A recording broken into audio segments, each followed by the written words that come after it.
Ahora sí, Patri, cuando quieras. Buenas noches, en nombre de la dirección del Centro 2, Alicia Pérego, y quien les habla, Patricia Amra, quiero darles la bienvenida y agradecer a todos los que nos están acompañando en la apertura de nuestro 32º ciclo anual de conferencias. En 1993 que iniciamos con este ciclo de conferencias. En esta apertura tendremos el honor de contar con la ponencia de Héctor Yankelevich, que nos hablará sobre análisis y virtualidad. Antes de darle la palabra a Héctor, quisiera presentarlo formalmente. Héctor Yankelevich es psicoanalista, comenzó a enseñar Freud y Lacan en Buenos Aires entre 1970 y 1974, profesor adjunto a cargo de la carrera de psicología entre los años 1973 y 1974, continuó su formación en París en 1975 en la Escuela Freudiana de París. Luego de su disolución, formó parte de distintas asociaciones analíticas, disculpen ahora mi francés, entre ellas Space Analytic, fundado por Maud Manoni. Fue docente de psiquiatría en el Centre Pierre Janet, dictó conferencias en Bélgica, en la Universidad de Louvain-la-Neuve, en Estados Unidos, sobre todo en la clínica de Aston Riggs, Massachusetts, en España, en Israel, en la Universidad de Tel Aviv y en la Alianza Francesa de Jerusalén. Participó en varias revistas psicoanalíticas, en algunas de las cuales fue miembro del comité de redacción y publicó Du Perret à la Lettre en 2003, editado por Edición Heré Toulouse. En Argentina fue profesor invitado a la maestría de psicoanálisis de la Universidad Nacional de Rosario, dicta conferencias en distintas ciudades y publicó Lógica del Goce, Del Padre a la Letra, ensayos sobre autismos y psicosis, y tiene en preparación un volumen consagrado a la continuación de sus trabajos sobre análisis de niños y a las lógicas paradojales entre el inconsciente y los goces. Es analista miembro de la Escuela Freudiana de Buenos Aires. Ahora sí, le damos la palabra a Héctor, a quien le agradecemos su generosa participación en este espacio de enseñanza y transmisión del psicoanálisis. Este es el libro. ¿Cómo? El que estás. Este es el libro. El cuerpo, el otro trauma, las neurosis narcisistas. Bien, el que está por salir. No, ya salió. Ya salió. Bueno, gracias Patricia por la invitación. Gracias al Centro 2. Bueno, psicoanálisis y virtualidad. Bueno, vamos a empezar por donde hay que empezar. Un análisis empieza por las entrevistas preliminares. En principio tenemos que saber cuál es el motivo de consulta. Pero con eso no basta para que eso se convierta en un análisis. Muchas veces me llama gente y me dicen que están en una situación difícil con un paciente que ya hace mucho tiempo que atienden, y les pregunto, ¿cuál fue la demanda de análisis? Dicen, no sé. Me consultaron porque estaban mal. Sí, pero estar mal no significa hacer una demanda de análisis. Mucha gente está mal, pero eso no significa que se viene a hacer un análisis. A ese motivo de consulta, a ese estar mal, hay que darle un marco.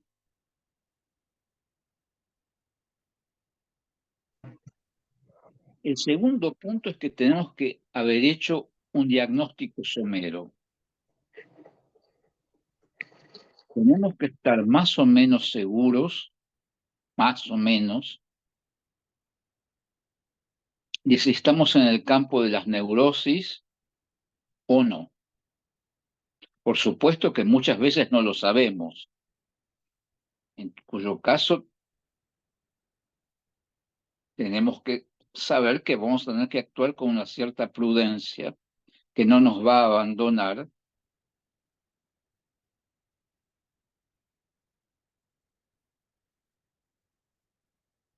porque no es lo mismo una neurosis que una neurosis que es fachada de una psicosis, y no tenemos de ninguna manera que permitir, salvo que sea inevitable y por fuera de nuestra capacidad de ponerle diques a lo que puede pasar, a que haya un desencadenamiento psicótico.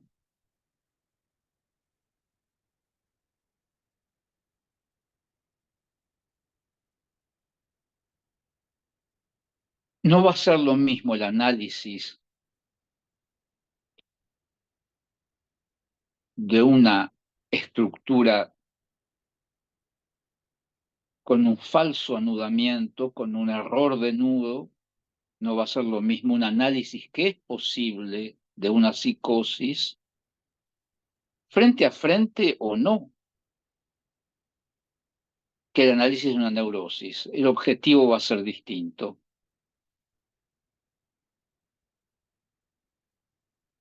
Para que haya análisis tiene que haber una demanda de análisis. ¿Qué es una demanda de análisis? Es un pedido al analista. Freud no había especificado esto de forma directa, clara, en sus trabajos sobre los comienzos del análisis, que en su época él llamó técnica analítica y que sabemos que no existe.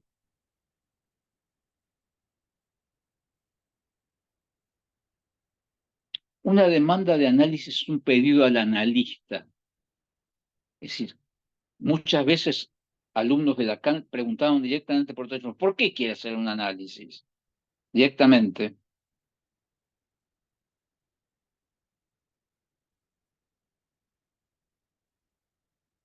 Una demanda de análisis es una demanda que conlleva querer perder algo y ganar algo. Hay una angustia insoportable, por lo tanto se la quiere perder. Hay una inhibición insoportable, que es un síntoma, se lo quiere perder. Se quiere terminar con una relación o conquistar otra, se quiere perder y ganar algo. En toda demanda de análisis va a haber, aunque sea inconsciente, la demanda de cambiar un goce por otro, aunque eso puede durar 20 años. Nosotros tenemos que hacer que ese tiempo esté fuera de la realidad, que haya un trabajo que permita que esa demanda se vaya respondiendo en el análisis. No responder a la demanda no es eso. Esa demanda de análisis tiene que irse respondiendo.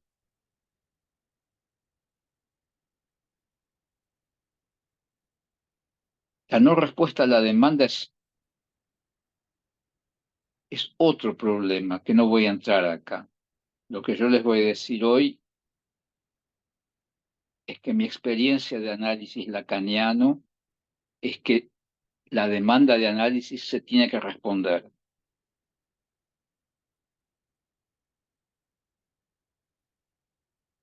¿Por qué es necesario que haya una demanda de análisis? Porque no se puede establecer la transferencia sin esa demanda. ¿Pero qué es la transferencia? ¿Es el amor de transferencia? No. El amor de transferencia es la superficie imaginaria, pero no por eso desdeñable de ninguna manera,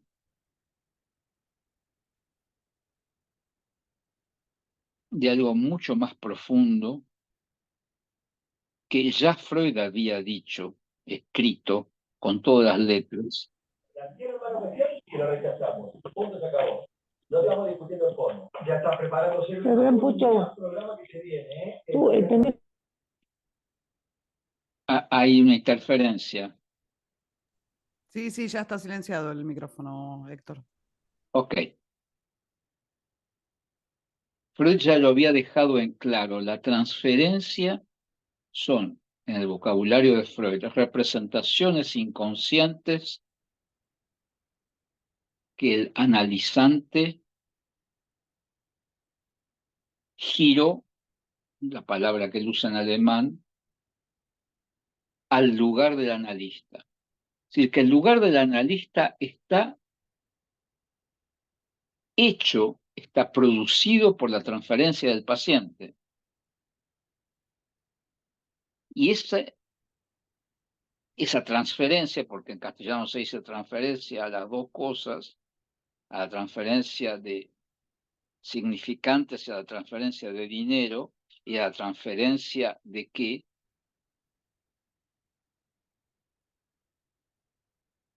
Freud decía que esas representaciones inconscientes que el analizante pone en el lugar del analista son las más inconscientes y las más difíciles de hacer consciente.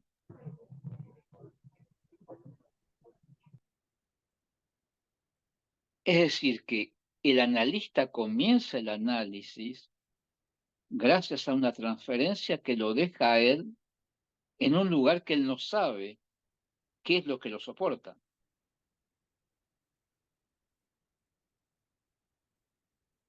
Lacan fue más radical que Freud en eso. Lacan decía que los significantes de la transferencia están en lo real. ¿Sí? Nunca los vamos a conocer.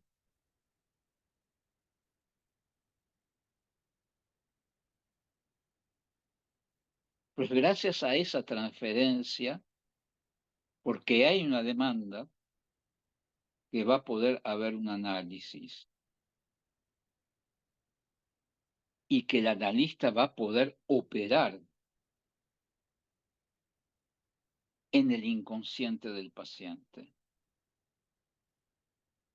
No con el yo solamente, en el inconsciente.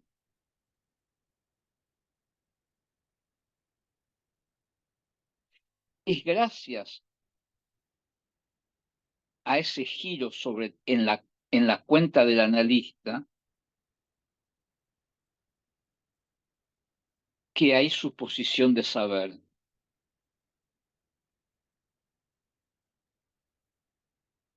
Sí, el amor de transferencia es una consecuencia de la suposición de saber.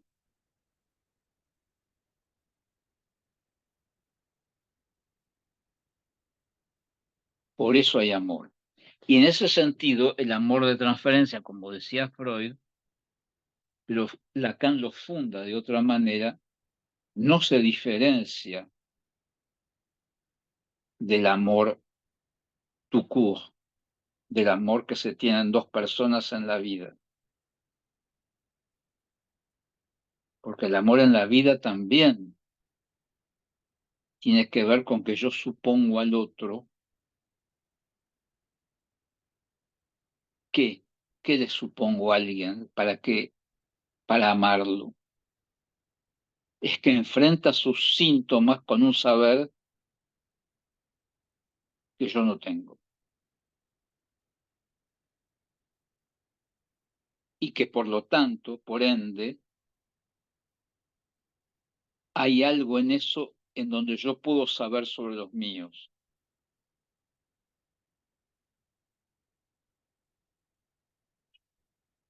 Es esa suposición inconsciente, aunque yo no lo sepa, y el otro tampoco, y la otra tampoco, que sea entre ellos, entre ellas, o entre ellos y ellas, entre él y ella,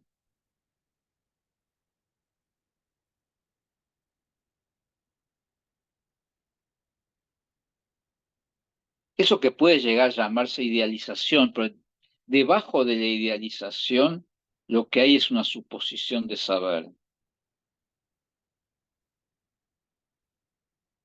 Muchas veces tendrá relación con un saber hacer con lo sexual, otras veces será eso y con la vida, otras veces será eso y con la profesión, otras será con todo.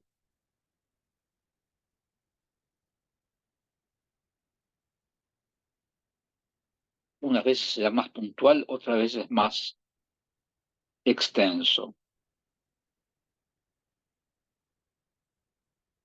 Al analista yo le supongo algo que no sé qué le deposito, pero por haberle depositado eso en su lugar, él va a poder operar en la transferencia sobre el inconsciente.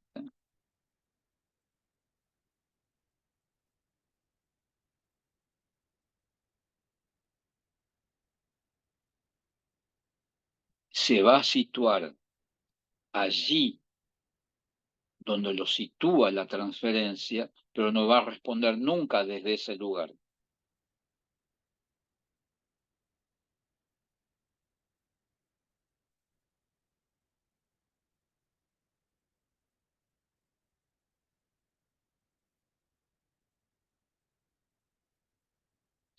Ahora, si el analizante ama al analista, digamos como Freud, tiernamente, si es más que eso, ya es una resistencia. ¿Y el analista ama al paciente?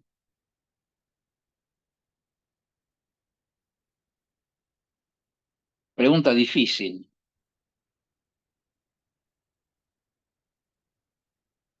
Lacan estaba en contra del concepto de contratransferencia, ustedes lo saben, o si no, ya se los digo. Hay una transferencia del analista al paciente, sí.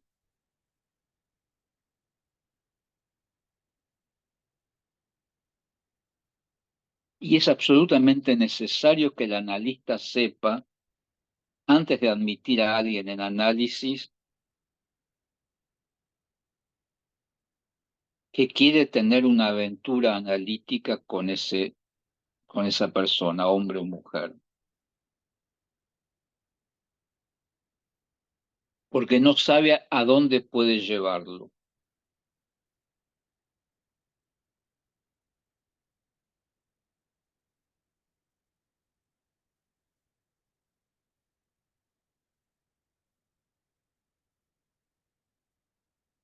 Pero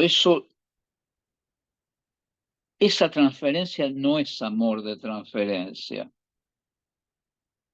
por más que haya también sentimientos que puedan ser tiernos. Pero el analista, esa no es la posición del analista.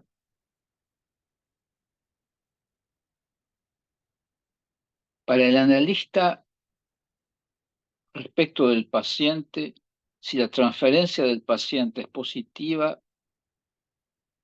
les voy a decir algo que van a saltar sobre las sillas donde están sentados. La transferencia del analista sobre el paciente es negativa. ¿Qué me va a decir? ¿Lo odia? No, en absoluto. No hay que confundir las transferencias con los sentimientos.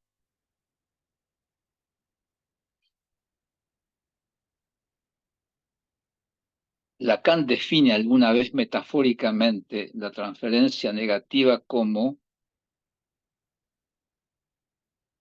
tenerlo al ojo. Es decir, no dejarse sorprender por el paciente. No dejarse sorprender de manera a no tener un pensamiento listo para el acto.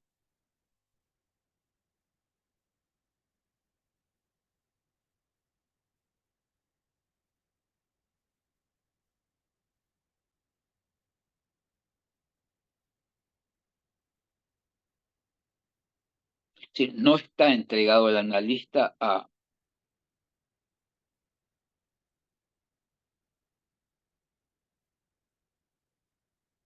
al amor de transferencia.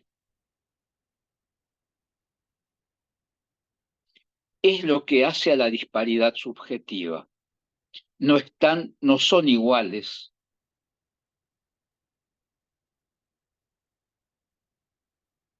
A pesar de que el analista se ubica imaginariamente sobre el eje imaginario como compañero de ruta, y siempre lo tiene que ser, nunca tiene que perder ese lugar,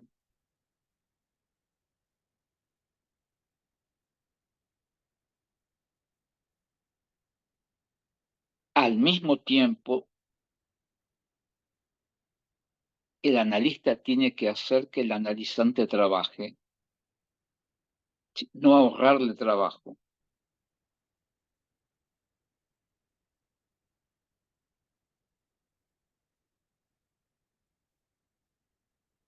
Eso no quiere decir que no se pueda hablar un día, un ratito sobre la lluvia, el buen tiempo.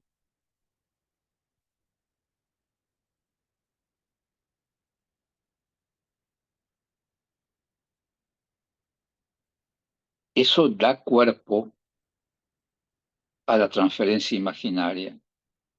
No es falso, no es una falsedad, no es un engaño del analista. Darle carne a la transferencia no es un engaño.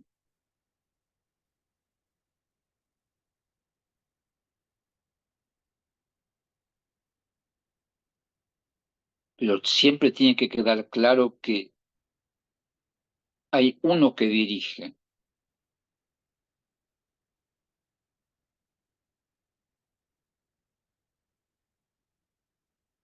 Con una pregunta inopinada, con una intervención inopinada. En la Argentina yo he visto que hay gente que opina lo que es una intervención en lo simbólico, en la interpretación de lo simbólico, en los rayos del imaginario. Yo nunca escuché eso en Francia en 35 años que trabajé en Francia.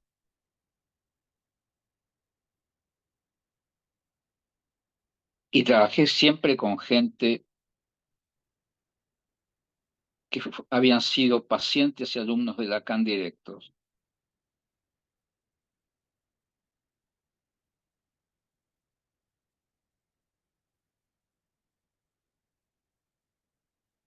El analista interviene con su inconsciente y su inconsciente está movido por el goce que pone a disposición del trabajo.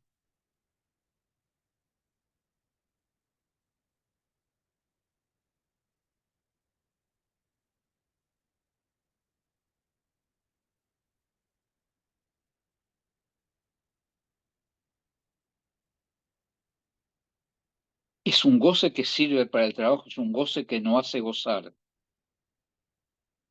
Es otro goce, que es producto de su análisis.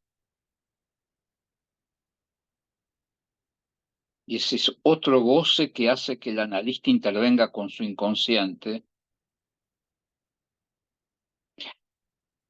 Si intervino bien, habrá sido un acto analítico. Y si no, bueno,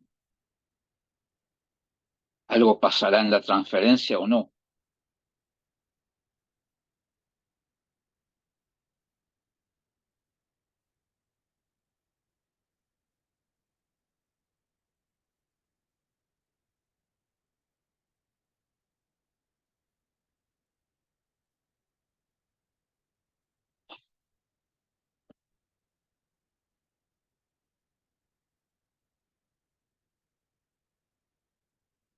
Esta disparidad subjetiva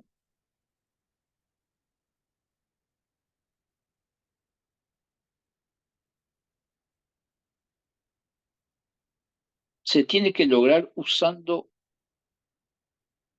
de ninguna manera un saber analítico. No se puede interpretar con saber.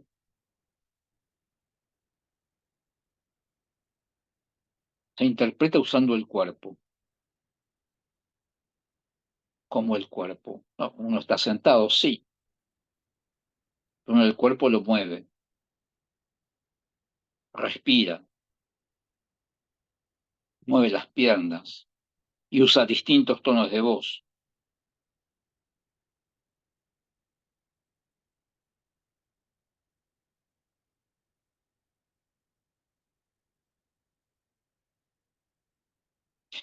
Acá hubo una creencia que se arraigó lamentablemente mucho. En Argentina hubo una creencia de que Lacan había roto con el encuadre psicoanalítico de la IPA. No es cierto. Es profundamente falso eso. Todos los pacientes de Lacan trabajaban 3 sesiones por semana de duración variable dentro de la media hora.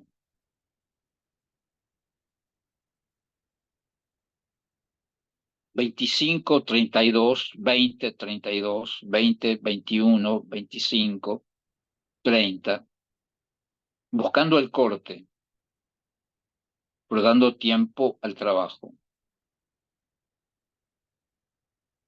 Lacan fue presidente del Instituto de la IPA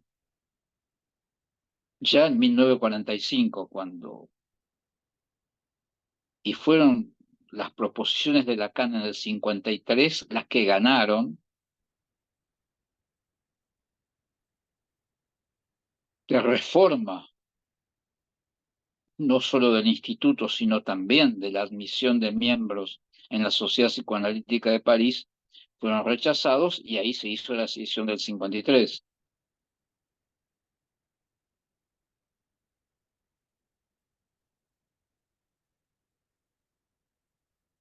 Ningún analizante de Lacan dejó de analizar según no 4 veces por semana 55 minutos o 50 minutos como en la IPA.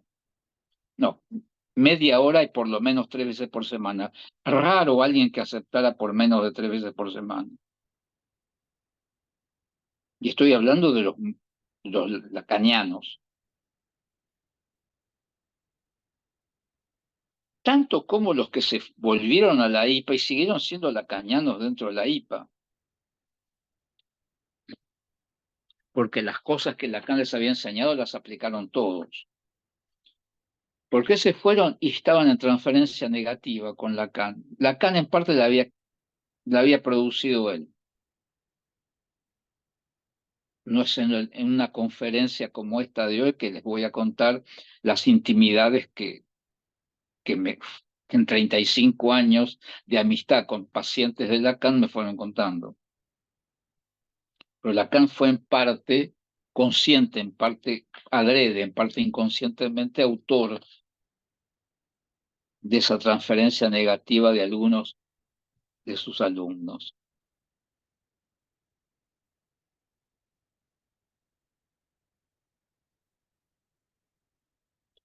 Bueno, y acá llegamos al lugar de la virtualidad.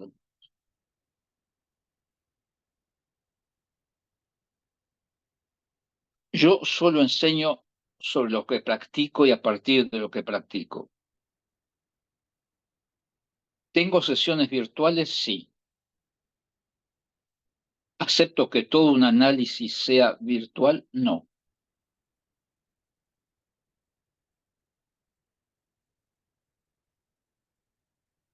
Hay gente muy grande que no puede manejar siempre. Es una transacción. Hay gente que vive a 1.200 kilómetros. Antes podían tomar el avión y venir. Ahora pueden venir muchísimo menos. Y bueno, pero pueden venir cada tanto.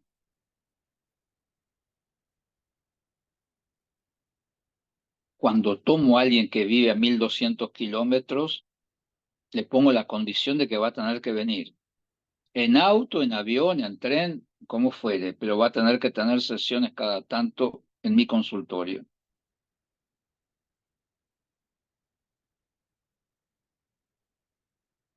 Va a tener que escucharme, sentirme, mirarme, y yo voy a tener que... Pero yo estoy muy atento a todos los movimientos de mis pacientes en la pantalla.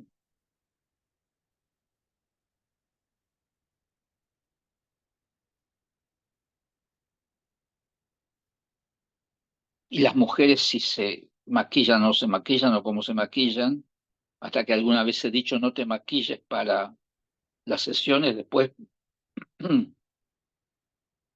porque ocultas tus rasgos, ocultas tus gestos. Si querés hacerlo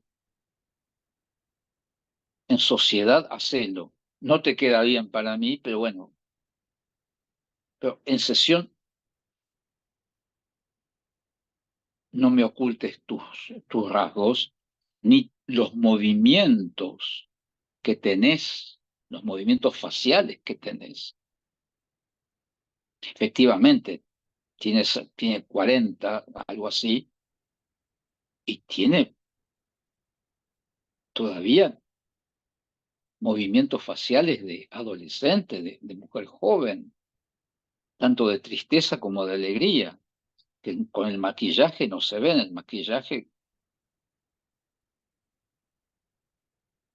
está hecho como una máscara. No quiero gente enmascarada en sesión conmigo.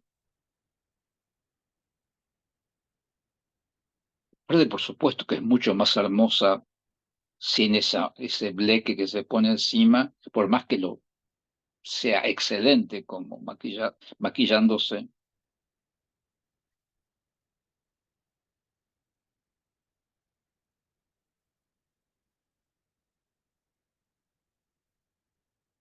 Y yo no oculto mis reacciones, al contrario, mis reacciones son interpretativas.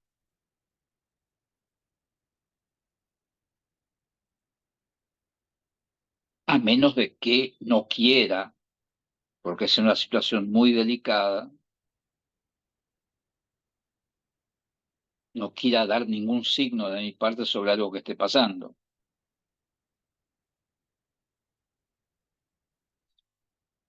Porque el análisis no es, decía Freud, in effigie, en un lugar famoso, es en presencia.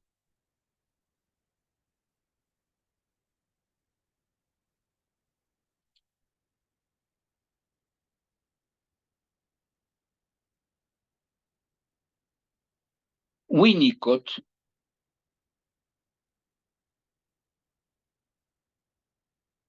en la caída de un ensayo famoso decía,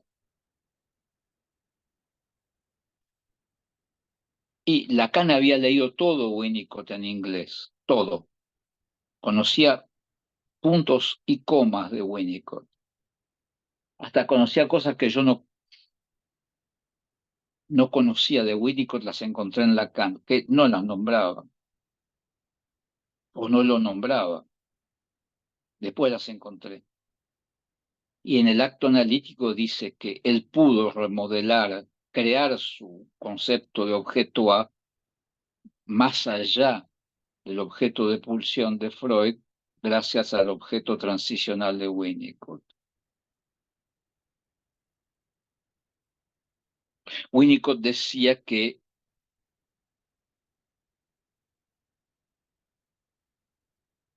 la transferencia podía ser entendida de manera protestante, es decir, como simbólica, es decir, como que la ofrenda en la misa del pan y del vino son simbólicos, es la posición protestante, o reales, como plantea el catolicismo. Y Lacan responde, no, son reales, es real. La presencia del analista no es simbólica, es real. Entonces, por lo tanto, si alguien tiene sesiones, yo no diría virtuales, son reales pero por imagen, el analista tiene que hacer lo máximo posible para que su presencia sea real, con su voz y sus movimientos.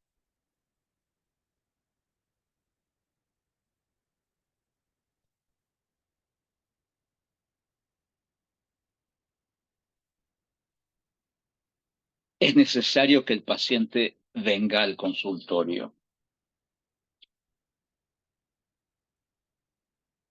¿Y por qué estoy hablando tanto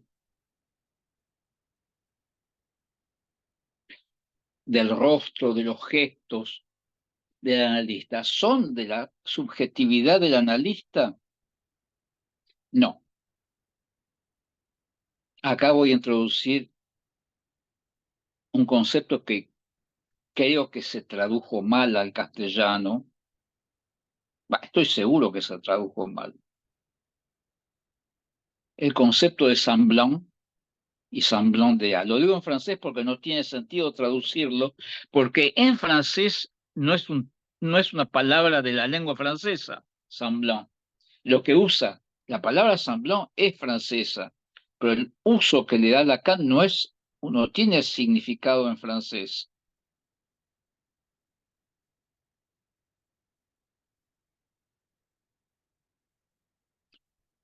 Por lo tanto, traducirlo por apariencia es un error monstruoso.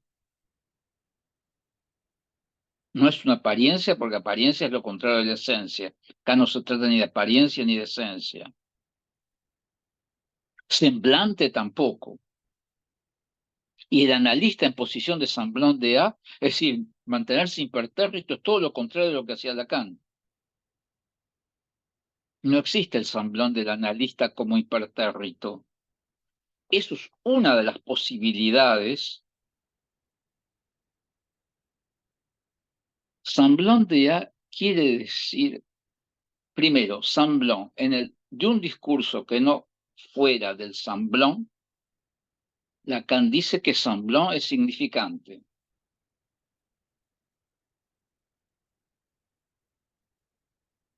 Y ese seminario viene luego del seminario de los 4 discursos, donde la posición del analista es en semblant de A. ¿Y qué es ese A del cual se trata de hacer semblant? ¿A quién figura con sus gestos o con sus actos o con sus gestos y actos el analista? Al otro del paciente, al otro del analizante, al otro que está en juego en el goce del otro.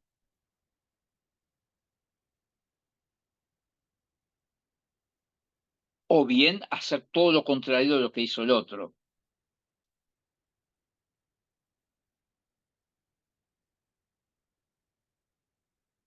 Si los padres fueron persecutorios, ser lo contrario de los padres.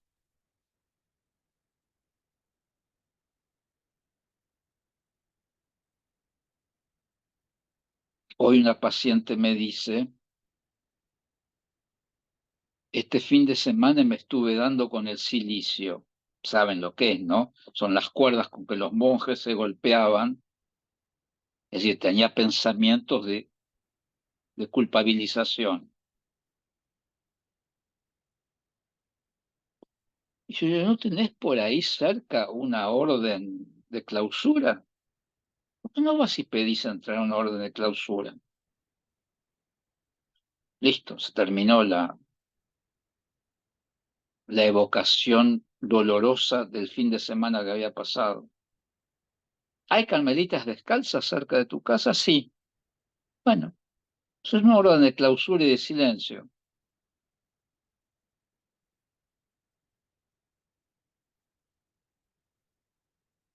Por supuesto, tuvo una educación católica llevada al extremo del absurdo. Bueno, si querés darte con el silicio, anda a una orden. Bueno, le pasó, hablamos de otra cosa.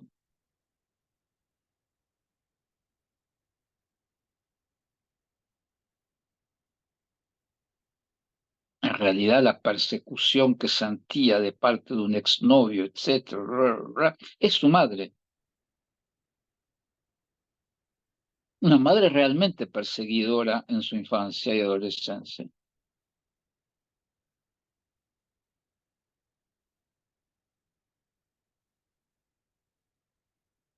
No hay nadie mejor para representar a una madre que un esposo o un novio.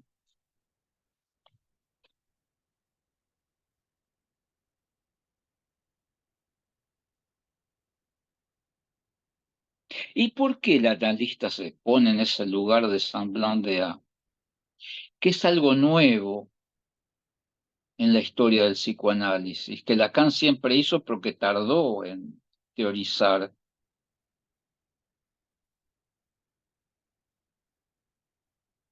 que muchos pacientes de Lacan no entendían, muchos.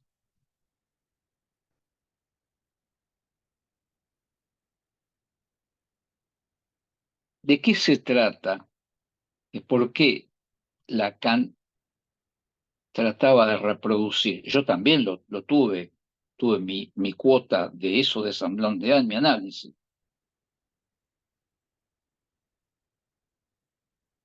Se trata de hacerlo muy bien o de hacerlo de otra manera.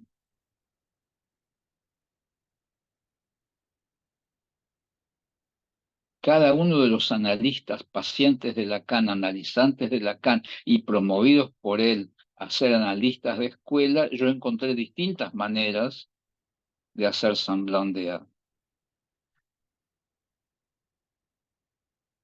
Cada uno me dio una idea diferente de cuál era su sutileza en pescarme.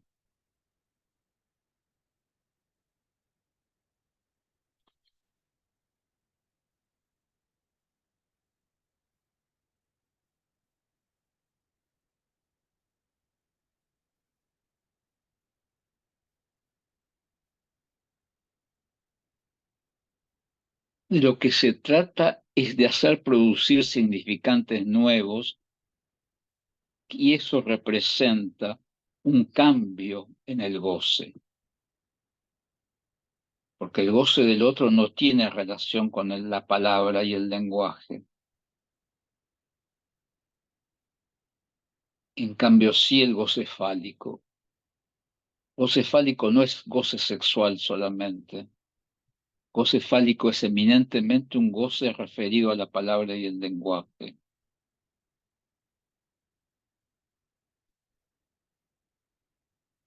¿Y por qué no pasando por la representación?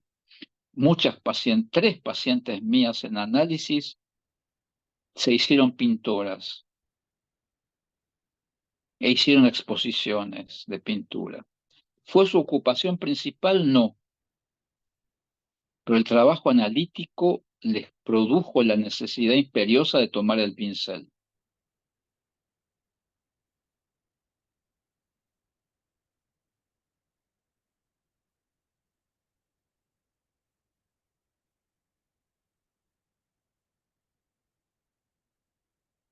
Haber sido gozado no significa solamente la persecución o eventualmente el odio que una madre pudo llegar a tener por un hijo o una hija. Vos el otro también es querer repetir la manera en que fuimos amados y eso es imposible. Porque eso es querer quedar en la posición de objeto A del otro. Eso nos lleva al desastre subjetivo.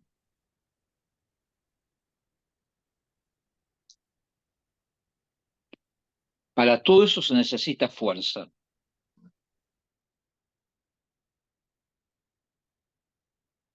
Es por eso que la virtualidad es problemática. A menos que se la explote de la mejor manera posible.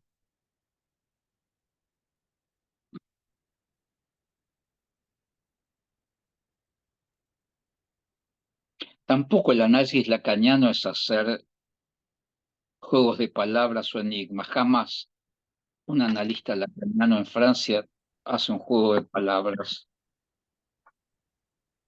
Lo único, el francés es muy distinto al castellano.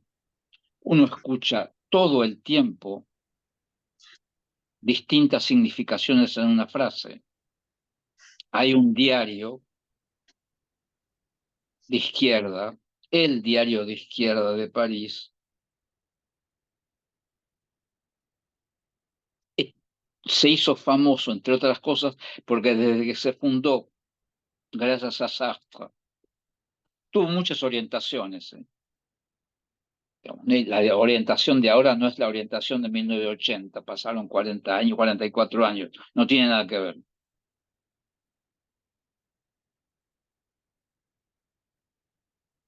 Pero se distinguió siempre porque todos los títulos del diario eran juegos de palabras. Es de una facilidad asombrosa hacer juegos de palabras en francés. Por lo tanto, un analista no hace juegos de palabras. El grado cero de la interpretación sobre la doble significación de una palabra o de una frase entera, yo lo decía, ¿cómo lo escribe? Porque sonaba una oración, sonaba diciendo dos cosas diferentes.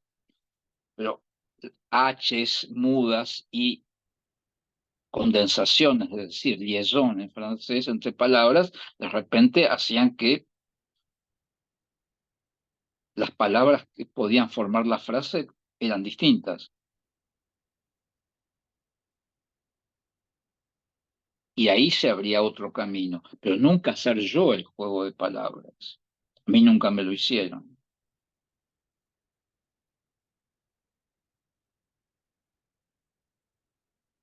Y tampoco me interpretaron un lapsus. Si yo me doy cuenta, me dejan a mí asociar.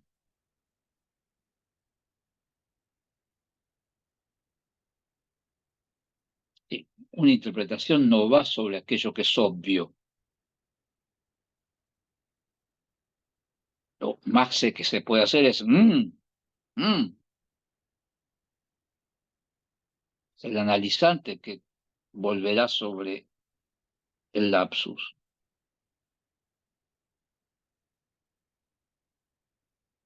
O el acto fallido.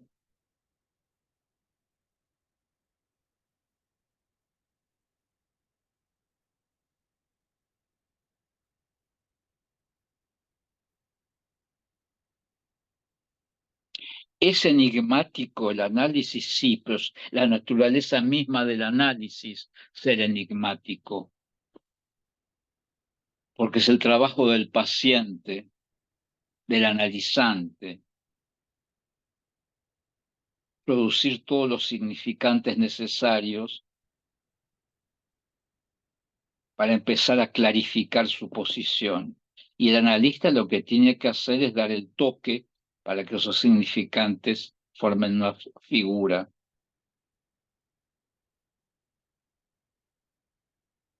Pero ese toque va a ser algo que el paciente dijo alguna vez y nunca más recordó.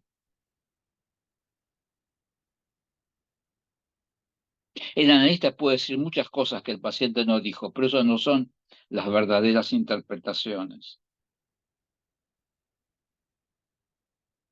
La verdadera interpretación es la interpretación. Vos me prestaste algo que quedó oculto y yo te lo devuelvo, te lo interpreto de nuevo para que tenga otro sentido ahora que pasaron tantos años y descubriste tantas cosas.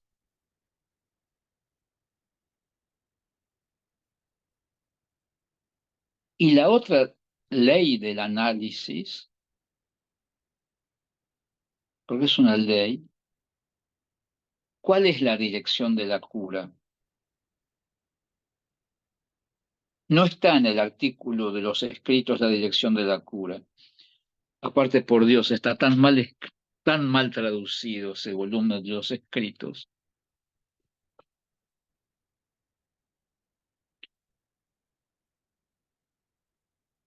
En la época kleiniana que yo conocí, porque mi primer análisis en Buenos Aires a principios de los 70, es decir, hace más de 50 años, fue kleiniano.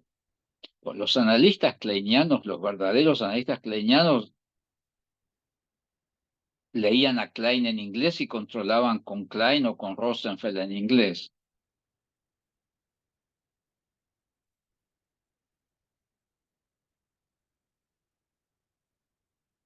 Leer a Lacan, realmente hay que leerlo en francés. Pero la dirección de la cura.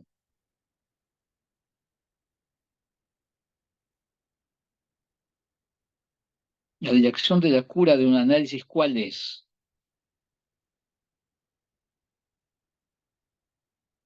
Es la dirección del síntoma.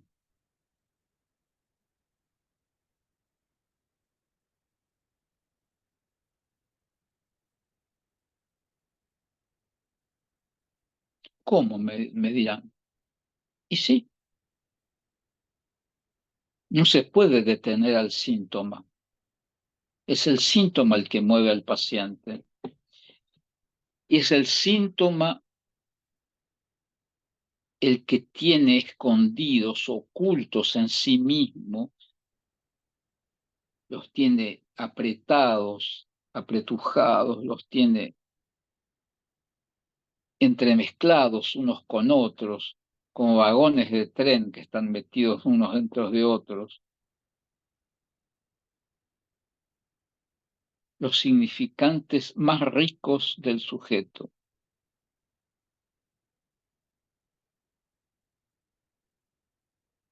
Un análisis logrado es un análisis en donde el analizante comienza a poder hablar con los significantes de su síntoma. Y para eso hay que dejar que ese síntoma tome toda la cura, tome todos los aspectos de la cura.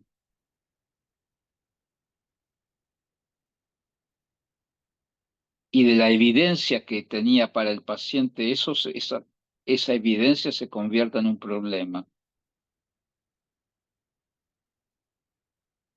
Y luego se convierte en otros síntomas. Pero no se puede parar la dirección del síntoma. Es eso lo que guía el análisis.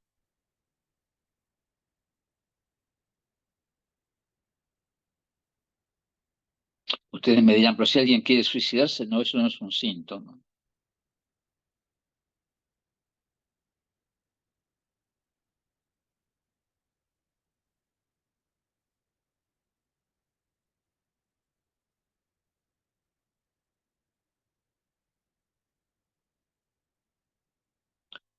Eso es un pasaje al acto. Y la única posibilidad de parar un pasaje al acto es con el acto analítico, es decir, con el pasaje al acto calculado del analista.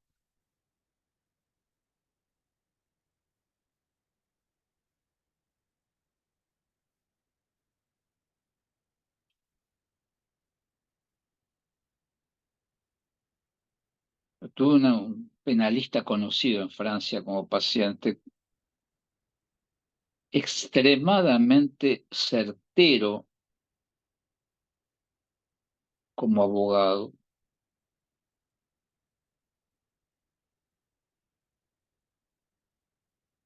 Y vino a consultarme porque no andaba bien con su mujer. Pero al mismo tiempo, lo que me decía, sin decírmelo, pero me lo decía al mismo tiempo, es que él era incomparable y que su mujer ya lo tenía cansado, con reproches, etc. Bueno,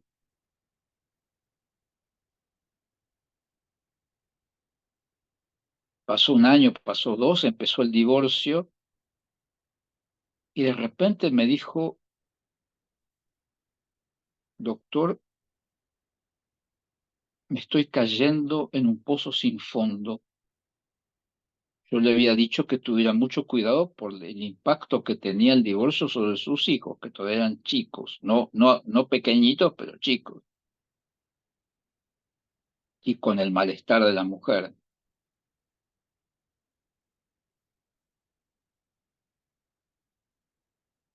No podía yo, ni debía decirle que no se divorciara, porque no me iba a escuchar. Era un hombre que estaba en la cuasi certeza de lo que él pensaba y actuaba, hasta que me dijo, paré el divorcio. No sé qué voy a hacer, pero paré el divorcio.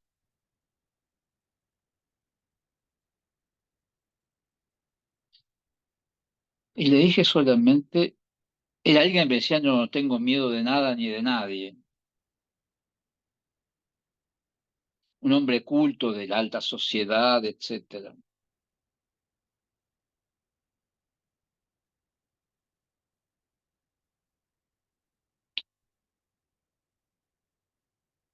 Yo lo único que le dije, usted va a tener que tener miedo de alguien. Se quedó perplejo mirándome, yo no le respondía, hice durar el silencio todo lo que pude, y él me pregunta de mí, y digo sí. Ahí terminó esa sesión y siguió el análisis de otra manera. Bueno, esto es lo que tenía que decirles hoy. Gracias. Espero las preguntas.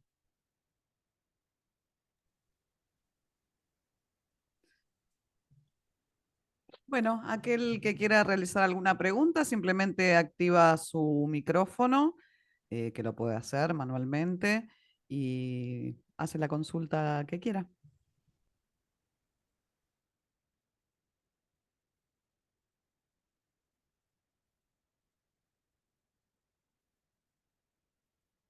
Pueden preguntar cualquier cosa por más simple que sea. Las preguntas más simples son las más difíciles.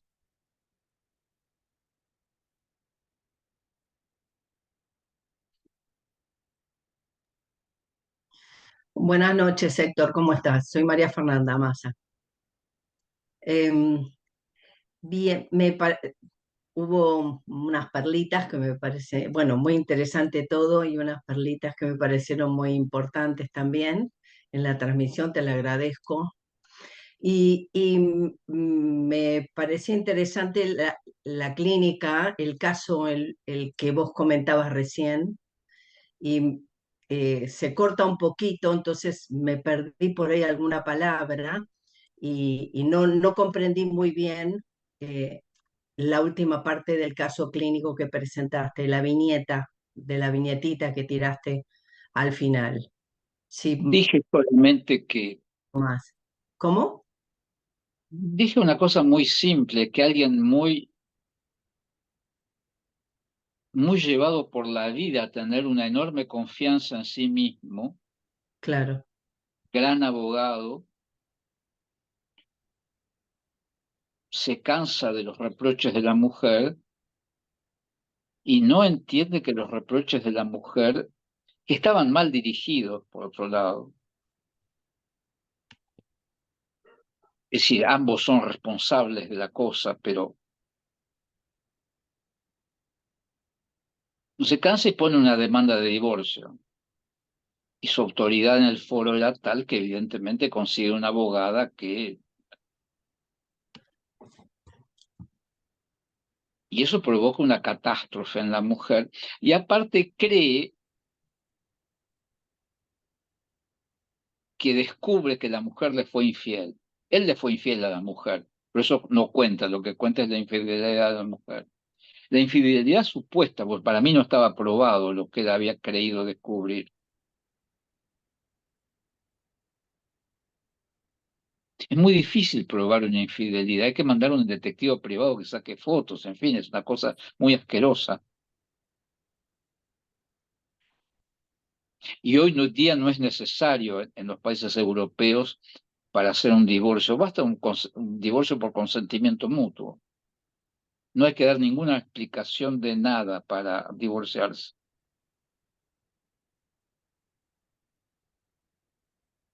hasta que de repente se siente abandonado, sin mujer y sin los hijos, porque los hijos le reprochan. Los hijos que lo quieren mucho el padre, que lo admiran. El hijo mayor tenía problemas.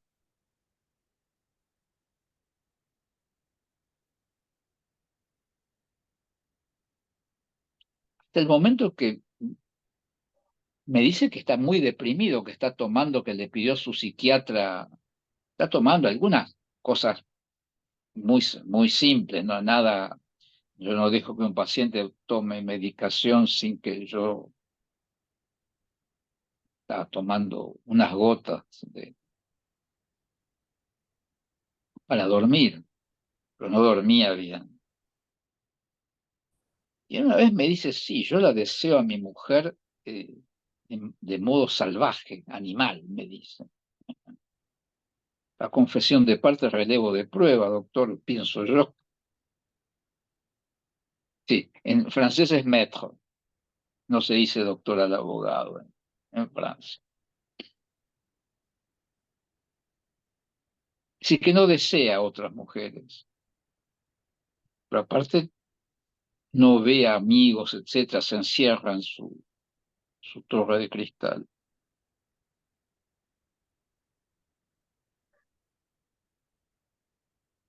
Hasta que en un momento dado él siempre me decía cada 2 por 3 que no tenía miedo de nada ni de nadie. Y yo no, le digo, va a tener que tener miedo de alguien. Larga, largo silencio y que me dice, ¿de quién? ¿De mí? Tardo en contestar, y digo, sí. Bueno, cambió el análisis. De mí es de él, del Sí, mismo. sí, claro. Sí, sí. No, no, no de mí. Él dice de mí. Yo Claro, no de veo. mí. No, yo No, como el no, analista no, va a no, no, decir que pensé que te había señalado, que, no, claro, no como yo estoy ahí para como analista, no estoy claro, ahí para claro. No, porque no entendía el silencio que vos decías, bueno, que te mantuviste en silencio y para que que él él, pensara, para que él claro, pensara de quién claro, tenía que tener miedo. claro, Si la facilidad con que pasaba el acto, claro.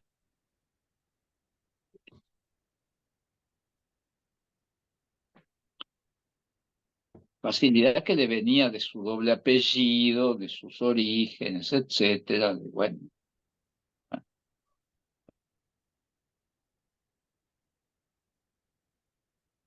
Y le di como ejemplo a Julio César, que había recibido las enseñanzas de Alejandro, y entonces cruza el Rubicón, pero no sabe que al cruzar el Rubicón va hacia su muerte.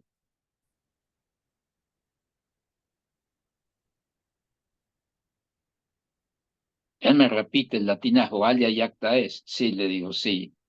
Y unos meses después en el foro todos sus amigos lo asesinan.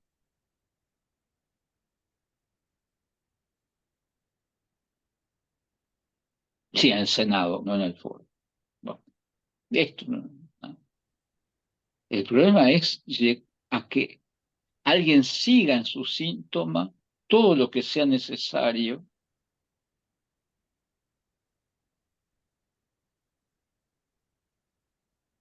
Aparte, había destellos de que su abogada le había dicho, bueno, si quiere volver con su mujer, que sea después del divorcio. Cosa que era bastante astuto de parte de la abogada, porque le daba una salida. Bueno, eso. Héctor, ¿le puedo hacer una pregunta? Sí. Sí, claro. Eh, ¿Podría retomar la cuestión de la interpretación? Porque me parece que es una de las principales diferencias en el análisis lacaniano, el modo de utilización del cuerpo en la interpretación, que además, más allá de lo que se pueda hacer frente a una cámara, eso condiciona mucho el análisis a través de la virtualidad, ¿no? Y me parece que, Sí, bueno, no es la misma presencia del cuerpo. no, no, no, en absoluto. Lacan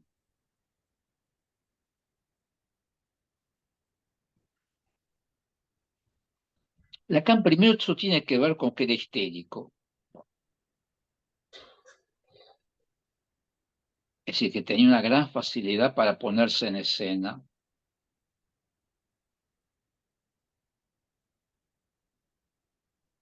Tenía un uso de la voz absolutamente increíble. Tenía cantidad de tonos de voz diferentes y los usaba de manera operística. Hay que escucharlo a Lacan hablar en francés y seguir el texto en castellano, aunque sea, el tener francés y en castellano, porque le da sentido diferente a las palabras por el tono de voz que utiliza.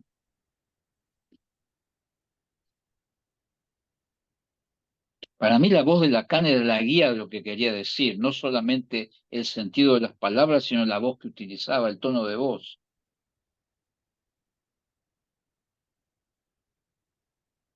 En eso era inimitable. Es decir, cada uno tiene que encontrar su estilo en esto. Solamente con el propio manejo del cuerpo uno puede ser convincente, no con algo aprendido.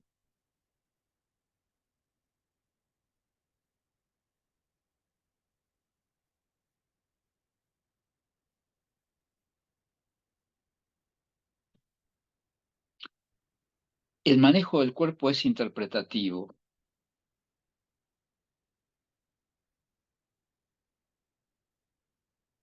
Y esa interpretación es por lo menos que constituir un enigma. Y en ciertos momentos decir no, o sí,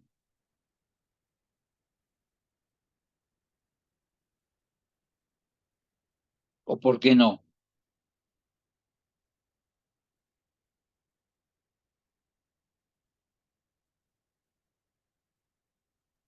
Eso basta. Eso basta para que alguien tome otra dirección en la vida.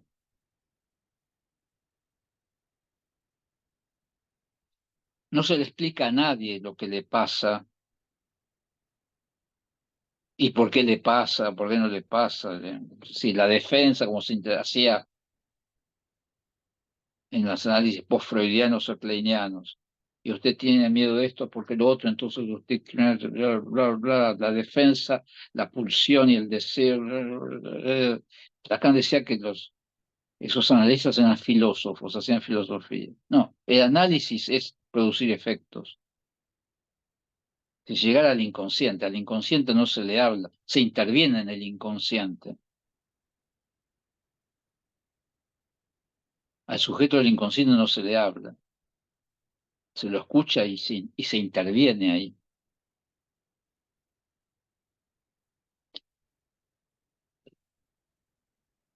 No hay una técnica lacaniana, cada analista es diferente, pero lo que se trata es intervenir en el inconsciente.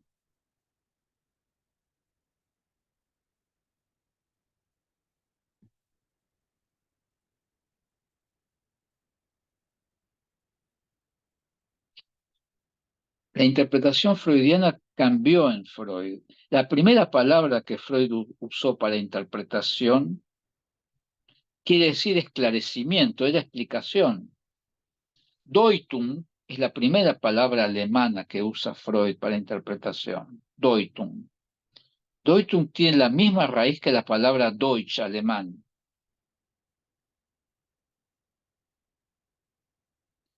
¿Y qué quiere decir hablar Deutsch? Deutsch sprechen. Hablar claro. Los otros no hablan claro, solamente los alemanes hablan claro. Si Deutung viene de hablar en alemán. Si Deutung quiere decir esclarecimiento. Todos los pueblos europeos tienen ese fascismo, como decía Roland Barthes. Los rusos, cuando llegaron los judíos, en los 200 años que les llevó atravesar Europa desde Franconia, pasando por toda Europa, y llegaron a Rusia, los llamaron Niemets a los judíos. Y Niemets quiere decir dos cosas en ruso. Uno es alemán, porque venían hablando un dialecto alemán. Y dos quiere decir el que no habla.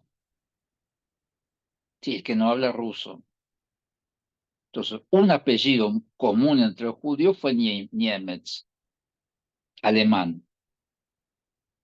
El famoso almirante Nimitz, el comandante de la flota americana que derrotó a los japoneses en la Segunda Guerra Mundial, por ahí era protestante ya, ¿sí? Después de tanta generación, o no, no tengo idea, no conozco la vida.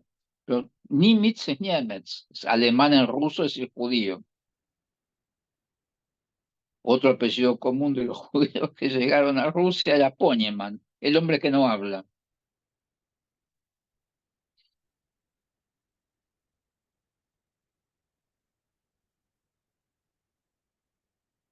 Para los griegos, todos los que no hablaban griego, y para los helenos, todos los que no hablaban su idioma, eran bárbaros. Bárbaro bien, no que tuvieran costumbres no civilizadas. Los persas eran refinados. Bárbaros quiere decir que que no se entiende nada, que balbucean. Bárbaro quiere decir alguien que balbucea, que no habla, para los griegos del siglo V. Bueno, es decir, mi lengua es la única que tiene sentido, la lengua de los demás no tiene sentido. Es decir, se hace cuerpo con la lengua.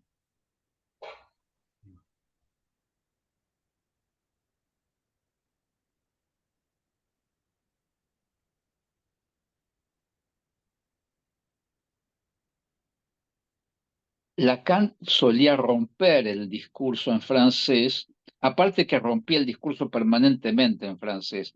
Hablaba lunfardo en francés, es decir, argot. Hablaba francés de la calle. Por eso es tan difícil traducirlo para los que no vivieron en Francia, porque muchas veces buscan en el diccionario, no encuentran, y ponen, está hablando con las palabras de la calle y no con las palabras del diccionario. Y muchas veces se pone a hablar un francés de corte del siglo XVIII como hablaba Diderot o Voltaire. Es un francés bellísimo, digamos, con un estilo extraordinario y con palabras muy bien utilizadas. Y después, también para romper el hacer cuerpo con la lengua, pues sí, usaba distintos estratos del francés, usaba vocabulario de marina, de caza, de cinegética, de montaña, sí, siempre para romper con el ronroneo de la lengua, eso que duerme. Si entiendo todo, no, de repente que algo despierte. Y de repente se mandaba citas en latín, en griego, en alemán, etcétera.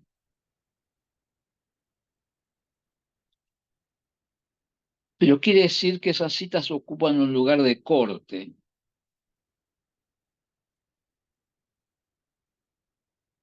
Eso es Lacan en el seminario, donde él decía que hablaba como paciente. Es decir, lo usaba eso. Es decir, que cuando decía una cosa siempre decía la mitad. Hay declaraciones teóricas de la gente, de Lacan, que la gente tomó por la mitad y lo completó por otra mitad 2 seminarios después, 2 años después, en donde le hace decir a esa frase otra cosa.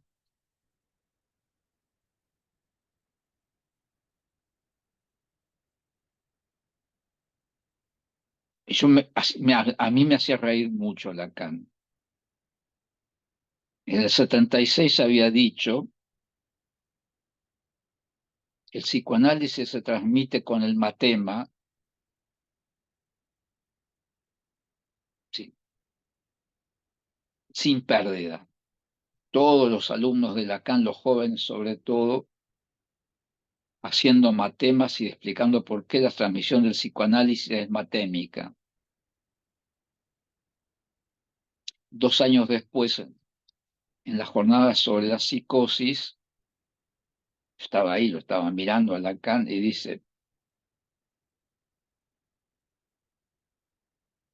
el matema, la transmisión por la transmisión es siempre un sujeto que transmite, no es sin enunciación, o el uso del matema no es sin enunciación. Blanc cambió completamente el discurso que dijo 2 años antes. Y yo ahí realmente me desternillaba, estaba serio, ¿no? Me desternillaba de risa, porque había contradicho totalmente. ¿Pero por qué lo hacía? Para decir, hay una vía que es el matema, pero el matema no hay sin sujeto en psicoanálisis, no son matemáticas. De todas maneras,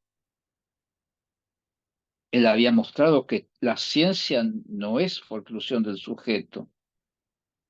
En la ciencia se prescinde del sujeto una vez que el sujeto hizo una revolución. Y no quiere decir que lo forcluya.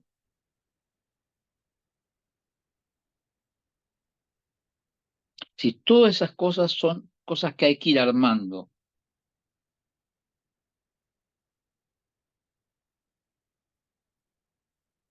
Sí, hay que leer a Lacan como psicoanalista, no como profesor. Se puede ser profesor, ojo, pero a Lacan hay que leerlo como psicoanalista.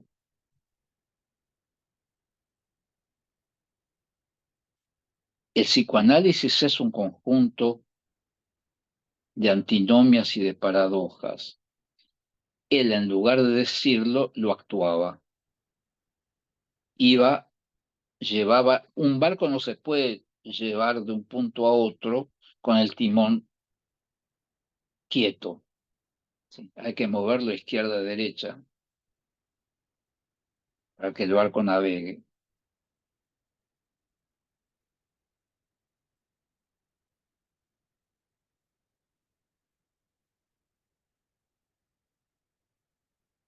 Es decir, el timonel es el que calcula los ángulos del derrotero según a dónde quiere llegar.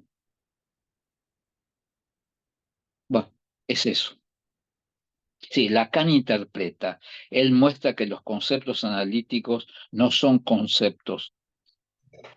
Sí, que los conceptos son conceptos únicamente si son toneles con agujeros, que uno les pone agua y el agua se pierde. Es decir, que hay que volver a llenarlos cada vez o usar otro. Y él inventaba cada vez otros toneles, porque los toneles viejos no sirven más, porque son monedas que se gastan en el uso.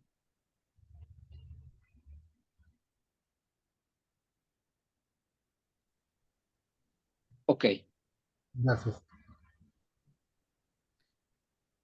Doctor, quería hacerle una consulta. Buenas noches. Buenas En un noches. momento mencionó esto de no dejarse sorprender y el pensamiento listo para el acto.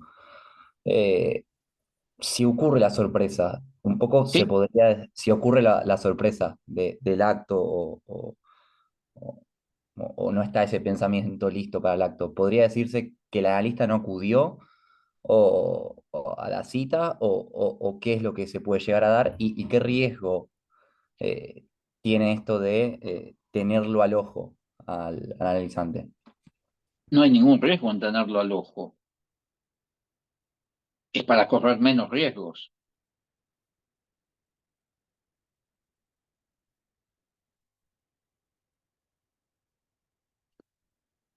Hay veces que me pasa que un paciente me sorprende mal.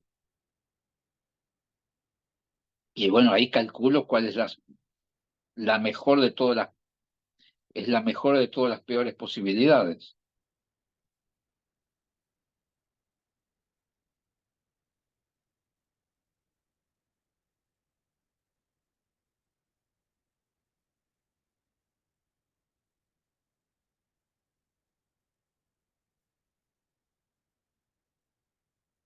Lacan siempre iba en la dirección del síntoma.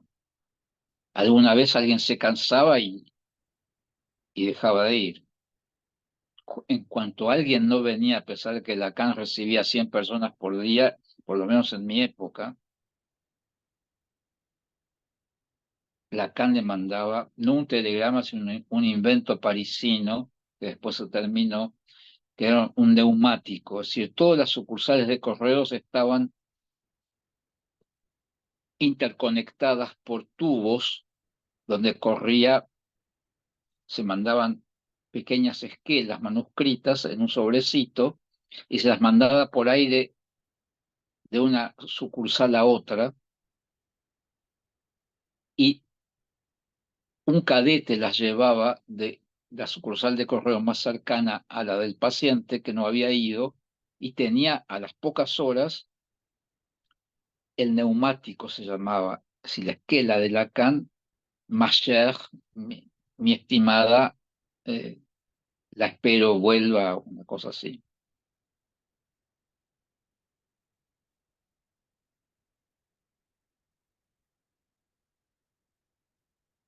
Una analista que trabajaba conmigo una vez se cansó de que Lacan le dijera que sí a todo. Yo creía que le decía que sí a todo porque estaba equivocada, pero como era alguien imposible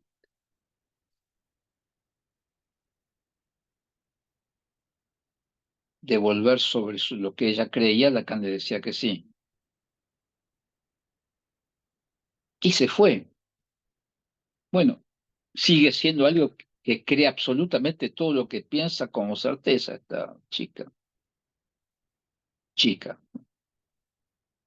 señora que tiene su audición por radio, televisión, etcétera.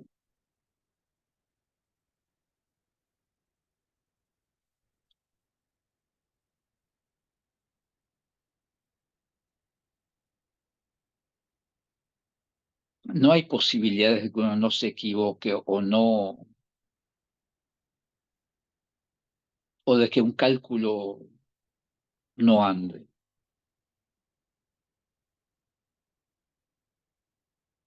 o de que alguien se considere curado antes de tiempo. Volverá. Si la transferencia estaba, volverá. Y dirás, me equivoqué, no, no estaba. Y en realidad con la gente vuelve hizo muchísimo trabajo entre tiempo.